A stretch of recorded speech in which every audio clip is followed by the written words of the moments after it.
Assalamualaikum warahmatullahi wabarakatuh.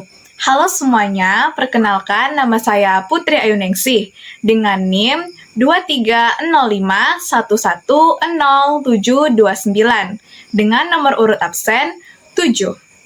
Saya merupakan mahasiswa program studi Pendidikan Bahasa dan Sastra Indonesia, Fakultas Keguruan dan Ilmu Pendidikan Universitas Riau. Di video kali ini, kita akan membahas tentang teks argumentasi. Video ini merupakan tugas pemenuhan mata kuliah literasi digital dengan dosen pengampu Bapak Zulhafiz, SPD, MPD. Selamat menyaksikan. Sebelum kita masuk ke pembahasan, kita harus mengetahui apa sih itu argumentasi. Menurut KBBI, pengertian argumentasi adalah alasan yang dipakai untuk mendukung atau menolak suatu gagasan dan pendapat orang lain dengan disertai alasan yang relasional dan objektif.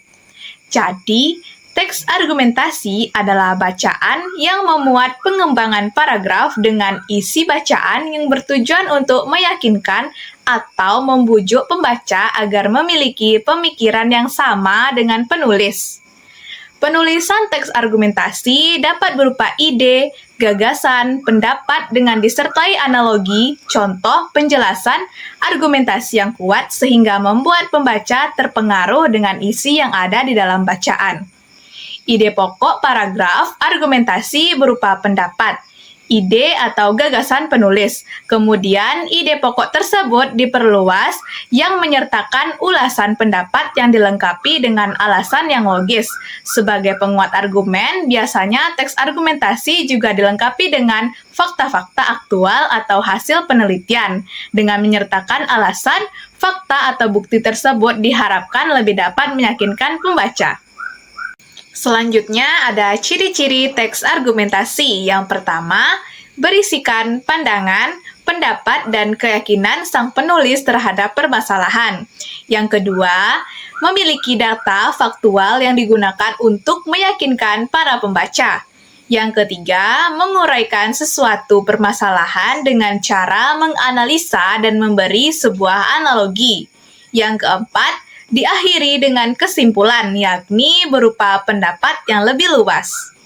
Selanjutnya adalah struktur teks argumentasi. Secara garis besar, paragraf argumentasi atau teks argumentasi memiliki 3 struktur utama yang harus ada. Ketiga struktur tersebut adalah pendahuluan, tubuh argumen, dan kesimpulan.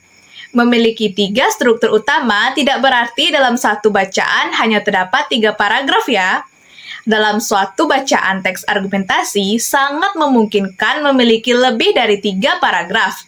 Beberapa paragraf dapat mewakili pendahuluan, beberapa paragraf dapat mewakili tubuh argumen, dan beberapa paragraf lainnya mewakili kesimpulan.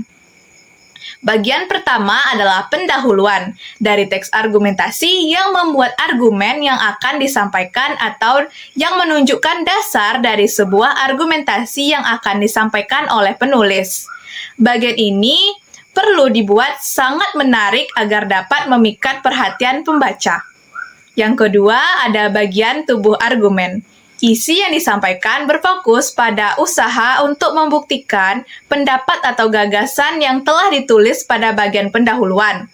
Tulisan dapat berupa alasan logis, fakta, atau data yang mendukung pendapat yang akan disampaikan.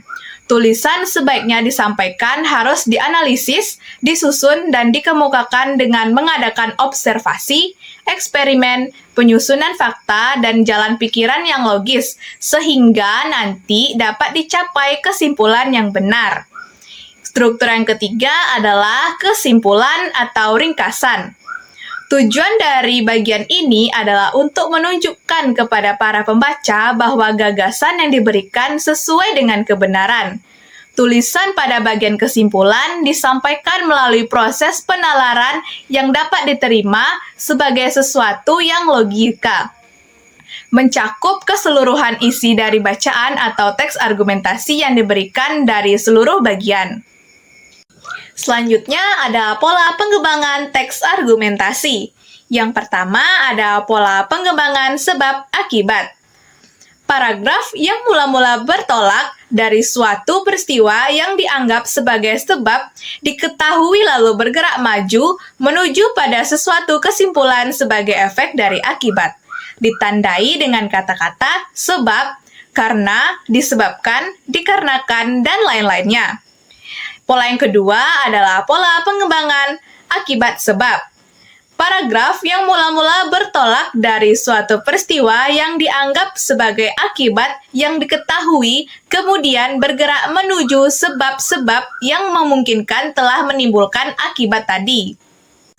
Yang terakhir adalah langkah-langkah menyusun paragraf argumentasi. Pertama adalah menentukan topik atau tema. Yang kedua, menetapkan tujuan. Yang ketiga, mengumpulkan data dari berbagai sumber. Yang keempat, menyusun kerangka sesuai dengan topik.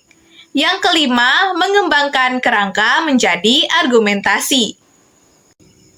Baiklah, sekian penjelasan dari saya. Lebih dan kurang saya mohon maaf. Sampai berjumpa di video selanjutnya. Wabillahi taufiq wal hidayah. Wassalamualaikum warahmatullahi wabarakatuh.